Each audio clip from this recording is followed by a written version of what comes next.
How can we worship God in difficult times? Pag-usapan po natin yan sa devotion natin na ito.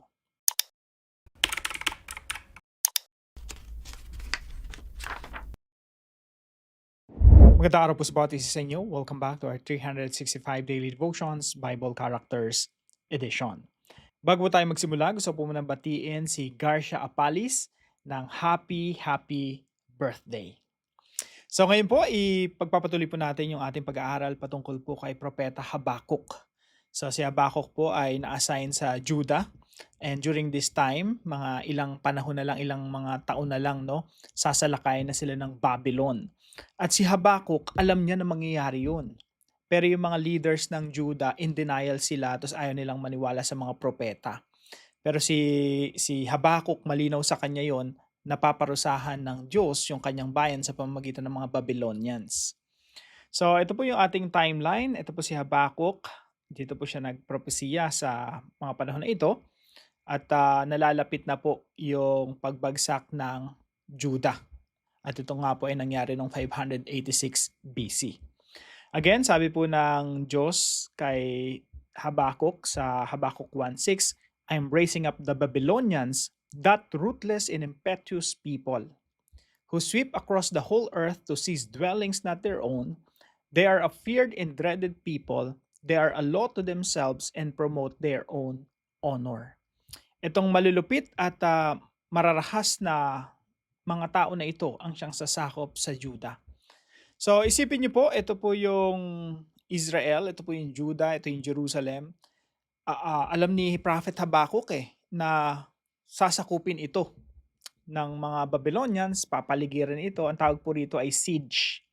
Tapos yung mga nakikita niyo po itong mga tower na ito po yung siege works. Ito po yung ginagamit nila para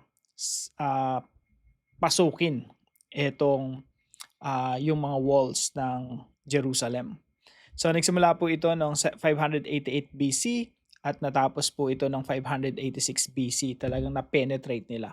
During the siege, magkakaroon talaga ng malawakang tagutom kasi walang papasok at lalabas diyan ng mga supplies. Ang laban dito ay gutuman. Gugutumin talaga nila yung mga tao doon sa loob hanggang sa mapasuko nila. At minsan nga sa sobrang tindi ng pagkagutom nila at walang supply, nagpapatay na yung tao sa loob. Nagra-riot na sila at minsan na kinakanibalize na rin nila yung kanilang kapwa. Kagaya ng isang nanay na matino naman, pero sa tindi ng paghihirap, natututunan ng kainin yung sarili niyang anak. So yan po ay nakasaad sa Lamentations. So, alam ni Habakkuk ito, pero pagdating po sa chapter 3, yung closing, yung ending ng Habakkuk, sabi po rito, though the fig tree should not blossom. Kasi nga, pag nagkaroon ng siege, wala nang mga pananim dyan, wala nang supply, wala nang pagkain. So ito yung description, sabi niya, though the fig tree should not blossom, nor fruit be on the vines, the produce of the olive fail, and the fields yield no food, the flock be cut off from the fold, and there be no herd in the stalls. Pag ganun na yung nangyari, pag ang sitwasyon ay malawakang paghihirap, kapighatian na. Sabi dito sa verse 18, yet I will rejoice in the Lord. I will take joy in the God of my salvation. God, the Lord, is my strength. He makes my feet like the deer's. He makes me tread on my high places. So ito po yung response niya. Ito po yung mga huling mga verses. Sabi niya, I will rejoice in the Lord. Kaya ito po yung mga turuan natin ngayong araw. Number 1 po, joy is rooted in God, not in earthly blessings. Yung nangyari po kasi rito sa Jerusalem, nakita niyo po itong siege na ito, no? Marami naman po kasi dito na masasama talaga. Kaya pinaparasaan sila ng Panginoon. Pero may mga mabubuti rin rito na minsan nakakasama talaga sila. Parang sa isang pamilya yan eh. Hindi naman lahat ng membro ng pamilya believers o mananampalataya, tagasunod ng Panginoon. Yung ibang members ng pamilya talaga nagre-rebelde sa Diyos. So during that time, merong remnant, merong kakaunti, no, na tapat sa Panginoon. Pero kahit na tapat sila sa Panginoon, kasama sila na dumaranas ng kapighatian. So sa mga pagkakatong ito, sabi ni Prophet Habakkuk, habang dumadanas ng pagdurusa yung mga tunay na mananampalataya, sabi niya, rejoice in the Lord. I will rejoice. I will take joy in the God of my salvation. So mga kapatid, joy is rooted in God, not in earthly blessings. Kasi wala nang fig tree, wala nang ubas, wala nang olive oil, wala nang pagkain sa field, wala nang mga hayop, na wala nang supply. Pero sabi rito, yet I will rejoice in the Lord. So napakalalim, no, nung conviction. Joy is rooted in God, not in earthly blessings. Di bali nang mawala sa iyo lahat, wag lang ang Diyos. Kapag nawala na sa iyo lahat, pero meron ka pa ring Panginoon, you still have the joy of God, the joy of the Lord. And point number 2, the Lord is the strength of His people. Kung dumanas man tayo ng siege, no? Ito, yung siege kasi matindi talaga to. Isipin mo, padre de pamilya ka, nanay ka, tapos may 3 kang anak. Tapos nagkaroon ng siege.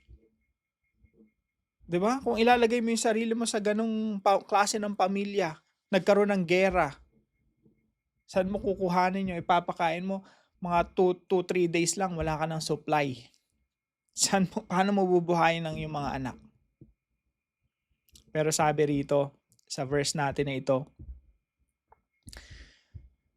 God, the Lord, is my strength. He makes my feet like the deer's. Ibig sabihin, I will thrive. He makes me tread on my high places. Sa Tagalog po, ang Diyos, ang Panginoon ay ang aking kalakasan. Ginagawa niya ang aking mga paa na gaya ng mga usa. Pinalalakad niya ako sa aking matataas na dako. Ibig sabihin, sinasamahan pa rin, pinoprotektahan pa rin ng Panginoon. Yung mga deer kasi, very precise yung mga steps nila. Ibig sabihin, may guidance pa rin ng Panginoon. He makes my feet like the deer's. So the Lord is the strength of His people. Ang Diyos ang nagpapalakas sa kanyang bayan, sa kanyang sa mga mananampalataya, sa kanyang mga tagasunod.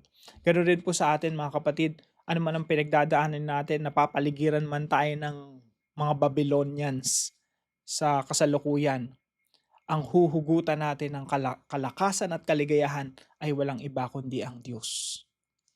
The Lord, God, Yahweh is my strength. Siya po ang ating kalakasan. And point number 3, worship is the proper response to hardship. Worship is the proper response to hardship. Sa panahon ng paghihirap, mga pagdurusa, sa panahon ng siege, no? Sa panahon ng pinapaligiran ka ng mga problema sa buhay o mga challenges, worship is the proper response. Alam niyo po ba na itong chapter 3 ng Habakkuk, ito po ay isang kanta. Ito po ay isang lyrics ng kanta. Isang panalangin na kinakanta. Kaya po yung dulo nito, sabi dito, to the choir master with stringed instruments. Ibig sabihin, pag tinignan niyo yung umpisa niyan, makikita niyo prayer siya pero lyric siya ng kanta.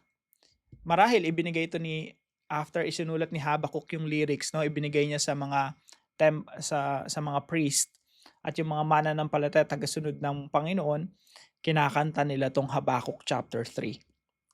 So it's a worship, it's a lyrics of worship song.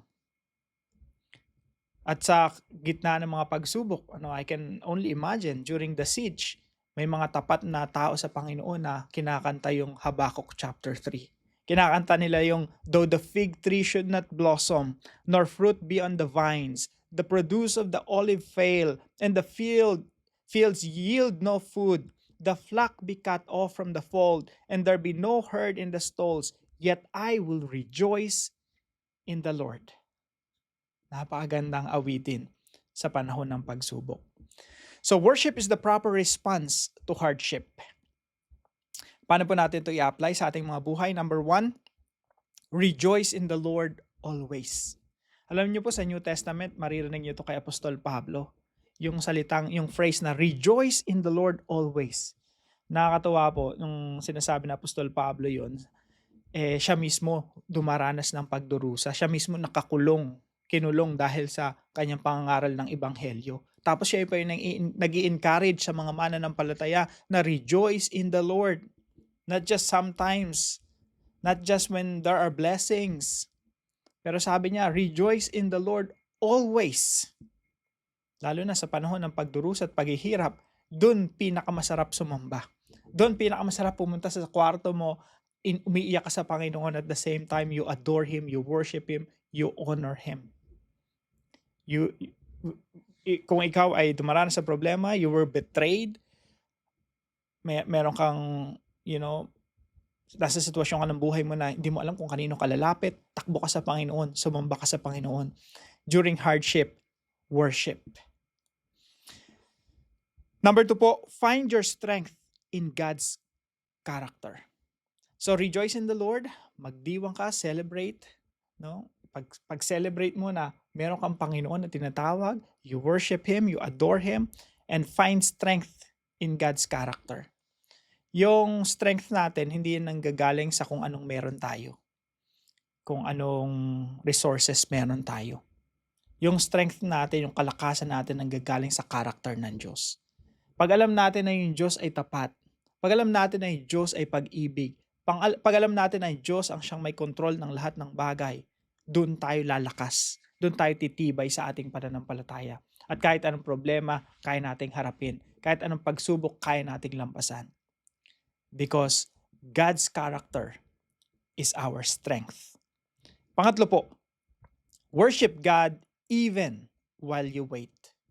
Worship God even while you wait.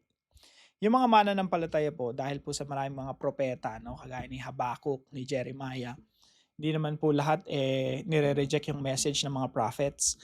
Meron rin namang mga remnant, yung mga nalalabi, mga natitirang natapat sa Panginoon. Sila po yung dumanas ng mga pagsubok, ng persecution. Pero during that time po, while they were waiting for God's deliverance, sila po ay sumasamba at nagpupuri sa Panginoon. Kaya nga sabi ko, siguro itong Habakkuk chapter 3, kinakanta nila to eh. Pwedeng nag-gather sila doon sa isang tabi ng templo or maybe sa ilalim ng puno o sa bahay nila, no? Tapos kinakanta nila yung Habakkuk chapter 3. At kinakanta nila kung ano yung actual na nangyayari sa paligid nila. At the same time, ang conclusion nila, yet I will rejoice in the Lord. God is my strength. So find your strength in God's character and worship God even while you wait. Now, para po sa ating discussion, why is God our only source of joy and strength as we endure hardships? Bakit yung Diyos yung ating source ng kaligayahan at kalakasan sa panahon ng mga problema? Para po sa ating dive deeper, pag-usapan po natin, why did God's people sing the prayer of Habakkuk? Bakit nila kinakanta to? No? What's the purpose? Anong benefit nito sa kanila? Tayo po ay manalangin. Heavenly Father, even when life is difficult and my heart is weary, you alone are worthy of my worship. Teach me to praise you, not because my circumstances are easy, but because you are always faithful, sovereign, and good. Keep my eyes fixed on your unchanging character rather than on my trials. Let my worship be an expression of trust, hope, and love for you. I pray that my life declare that you are my greatest treasure and my everlasting joy. Thank you. I love you. And I worship you. I pray this in Jesus' name. Amen and amen. Maraming salamat po kay Brother Hubert na partner po natin sa devotion natin ito. Ang Diyos po ang magpala sa inyo. Kung kayo po ay may natutunan, ipalam nyo lang po sa comment section right below this video. Na-appreciate ko po yung inyong mga comments. Salamat po sa araw-araw nagko-komento at pinaparating yung kanilang mga natutunan sa mga devotions natin. So thank you po sa inyo at wag po natin kalimutang ibahagi ang devotion natin na ito sa ating mga mahal sa buhay at mga kaibigan. See you po tomorrow for our next devotion. God bless you po.